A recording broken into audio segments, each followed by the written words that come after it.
person that think my dad and himself and also myself to become very connected and as a humble man, and I always admire his knowledge on many issues, especially on social, political issues, but also about regular things, about daily stuff. And I also had the privilege to interview him during when I did my PhD research about Indonesian politics in the 1960s, and because of this some very good and close relations, I was able to, we talk in more, not in a formal way, but very informal, and I learned much more, not only from about the politics of the time, but also from Frans as a person. And both my late father and Frans said that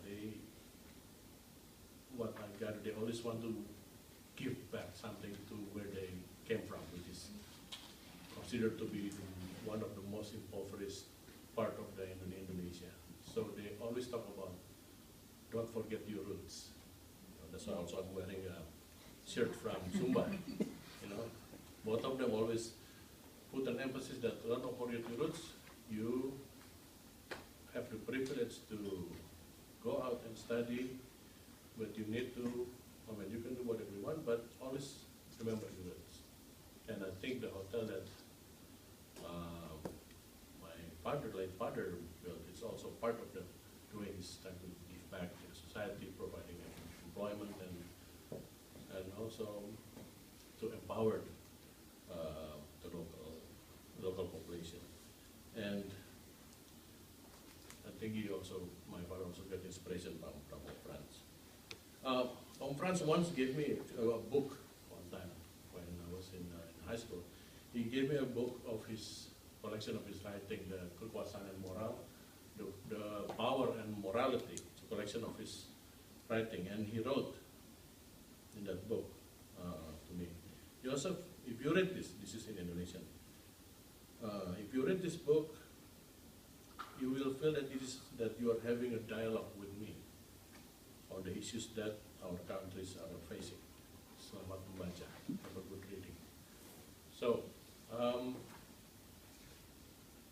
Frans is always being an inspiration, and him and my father, I always look up to them, and now I'm trying to continue the legacy as much as I could. Now, getting back to the presentation. Okay, this is the map of Sumba. As you can see, Sumba is an island over there, and it's eastern part of Bali.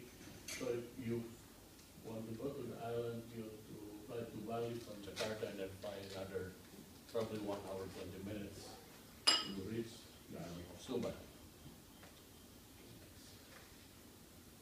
And this is the island itself. The location of the resort is actually over here, near the town of Pula. The Tambolake airport is only like 20 minutes. It's located around here, and the resort is facing the Sumba Strait. It's located around over here. On a clear day, when you sit on the beach, you can actually see the island of Flores.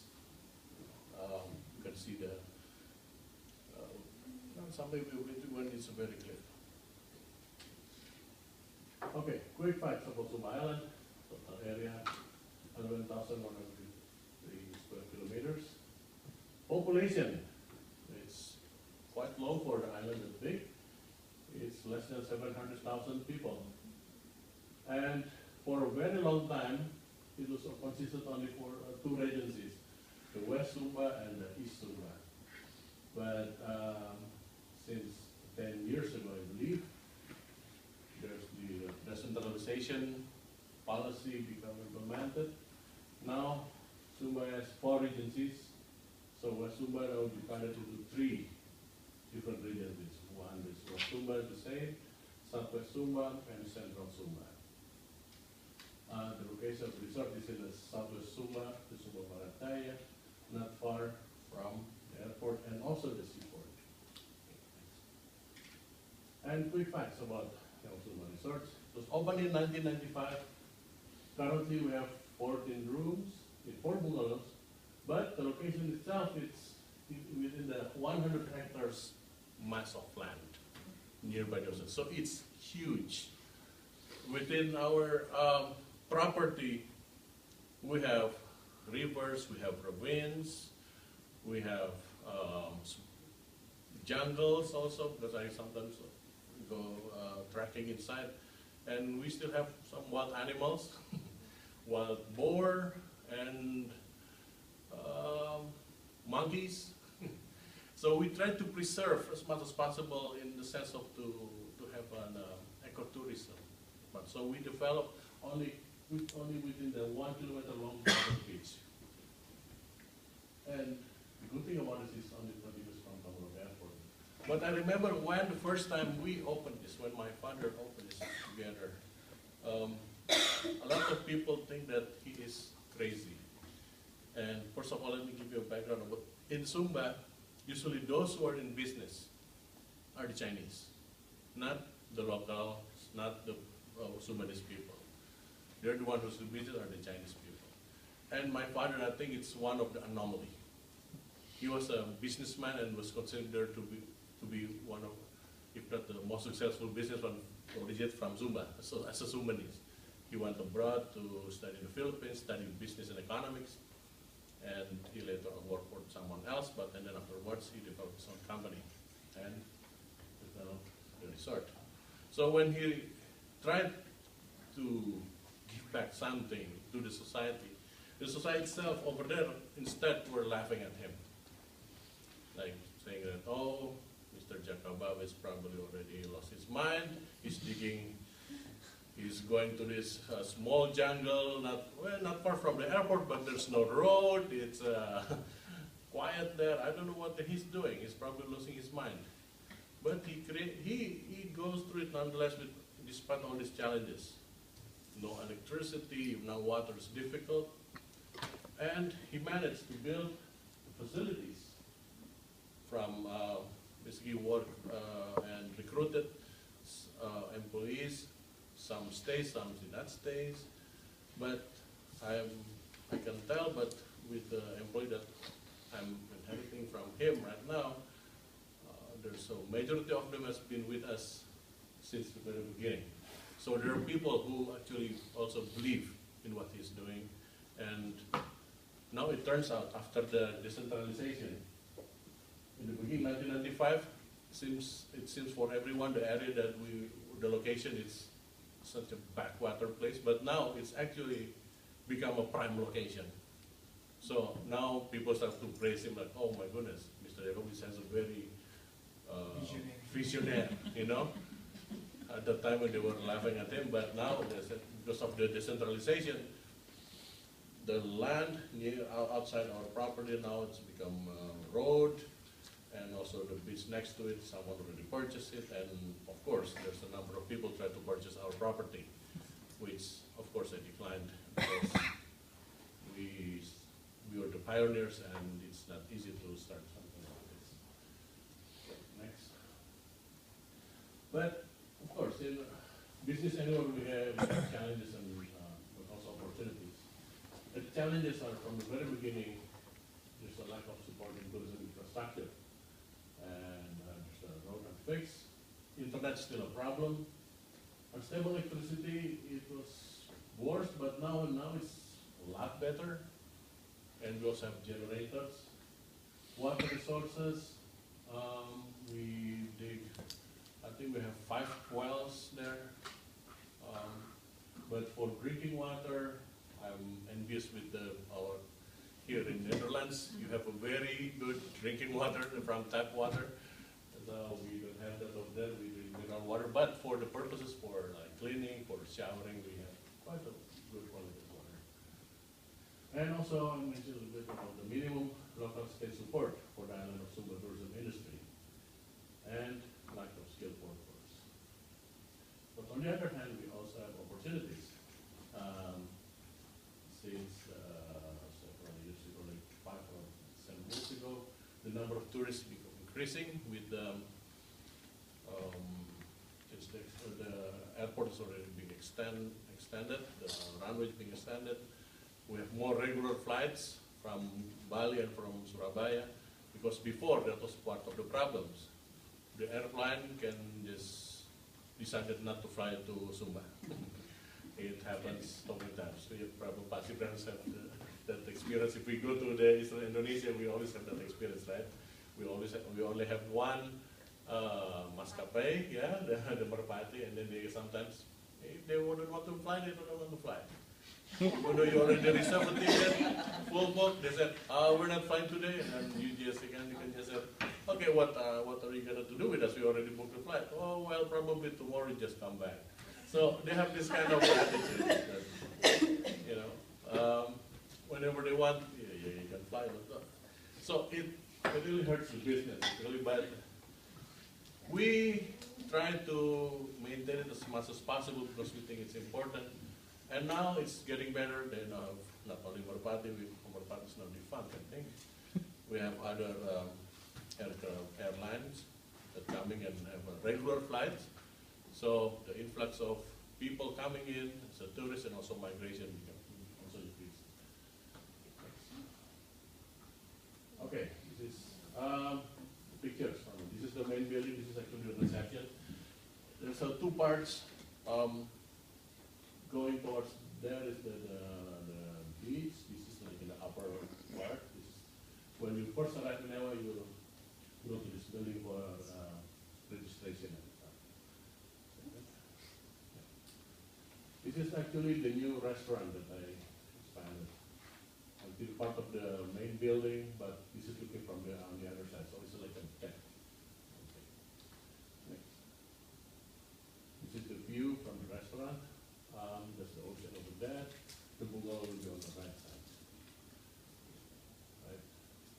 Again, this is the new restaurant that we recently completed the construction. This is the bungalow that's located probably 100 meters from the ocean, and it's practically safe. There's no tsunami. Some of our guests are afraid if there will be a tsunami. We said no, it's totally safe. There's some earthquakes, but it's safe. No tsunami whatsoever.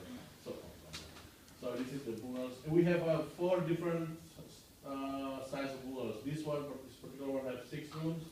The other one 4 rooms. The other one is 2 rooms. So if you go there, you have your own room within a bungalow. Okay. And this is the beach. Like I said, it's 1 kilometer long, and as you can see, it's still pristine white. And the good thing about it, there's no one will bother you. Like, unlike if you go to Bali, Bali's famous, yes, I know Bali's beautiful, but when you go to the beach in Bali, people will hassle you, they try to sell you stuff. Unless you go to a very private resort, probably no one will bother you. But in the public place, they will try to, sell you something. Over here, you have the beach on your own. No one will bother you. You can just sit there and relax and ponder about anything, about your life or about your career, or just simply relax. You don't have to say Tina all the time. What? You don't have to say Tina. Exactly. You don't say Tina all the time. Just sit there and you can even sleep, So. There's a good suggestion here that we have the next meeting after.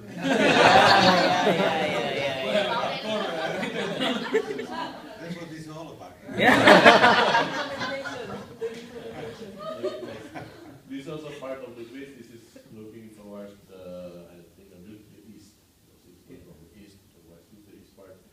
There's a cliff over there, and this is just like 1 kilometer. As you can see, the part of the beach is very, very nice, and good for families to bring your kids to swim because the wave is not too big.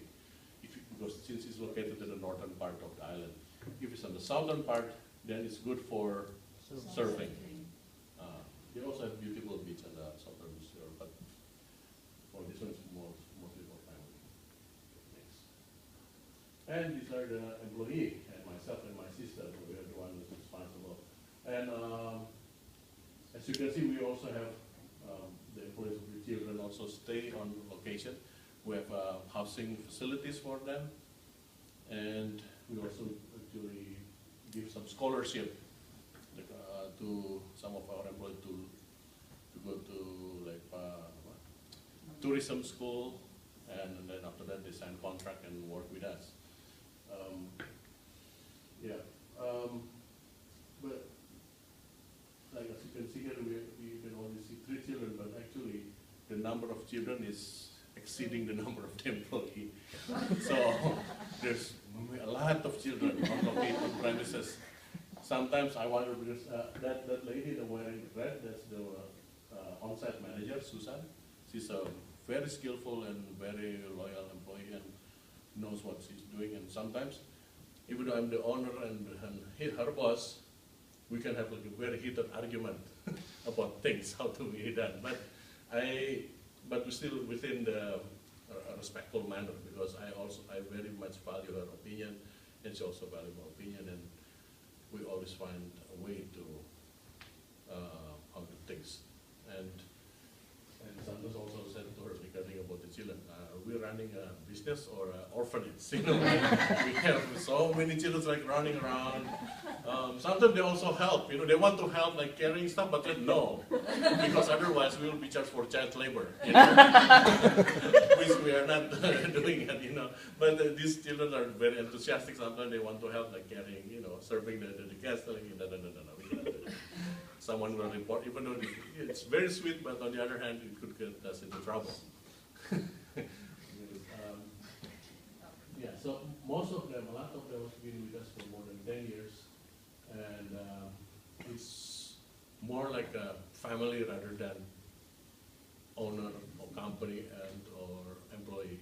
And if they have like grievances about anything, not only about financial but also personal, they also come to me, and we talk and try to find a solution. They always come for my help, or they also come to my help, you know, in some cases.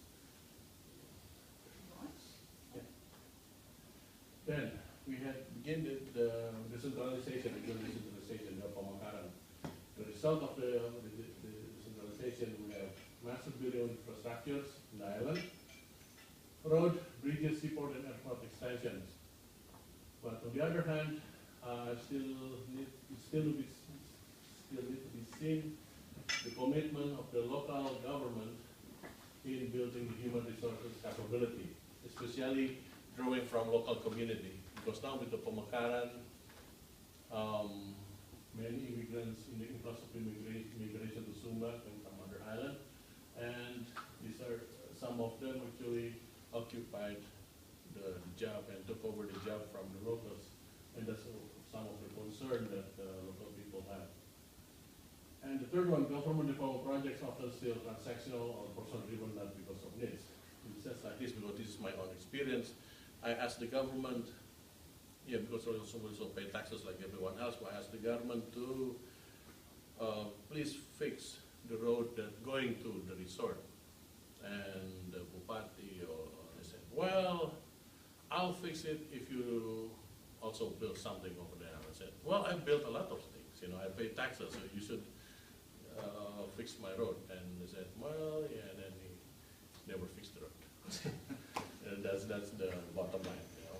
So their mindset is still not too visionary or about just only short term, because I had a discussion with him and asked what is your idea about to develop Sumba, our island, and he said, I want to have Dunkin' Donut to be open here. I said, that's fine if you want to have Dunkin' Donut to be open in Sumba, but probably you might want to consider that all the production capabilities of Dunkin' Donut can also come from this island, not only importing from someone else, or in Sumba it's just become a consumer. You know, if you can get the produce or the eggs from the local farmers or stuff, you know, to support Dunkin' Donut. So, but yeah, it's difficult sometimes, and probably some of our Indonesian colleagues could also elaborate about the difficulty dealing with government officials in Indonesia, especially if we don't see eye to eye on certain things, and or they want just a grandeur, massive construction, but without thinking about the human resource and also how to maintain stuff. They don't care about maintaining stuff usually. Like, or something like, oh, you only have 14 rooms. Yeah, but I mean, you know the cost of maintaining this.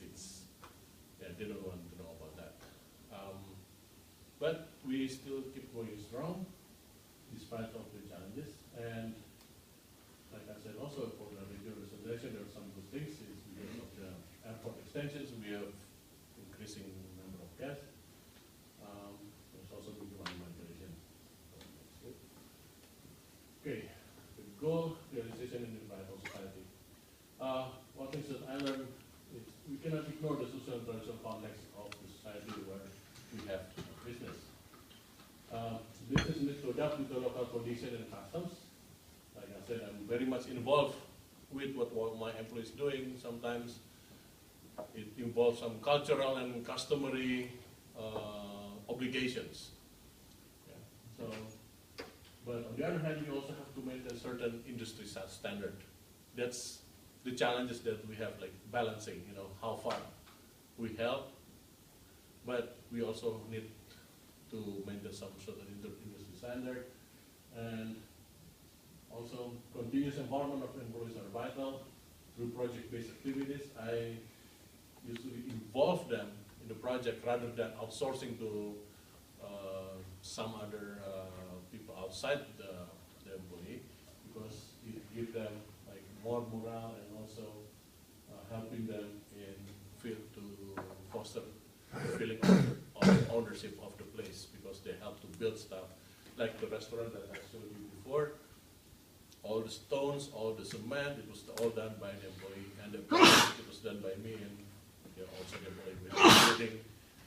And I said about my ideas like this, and then they also said, they also give their ideas, and we discuss and find a common way, and we built it, and we're proud of it, that we built it on our own.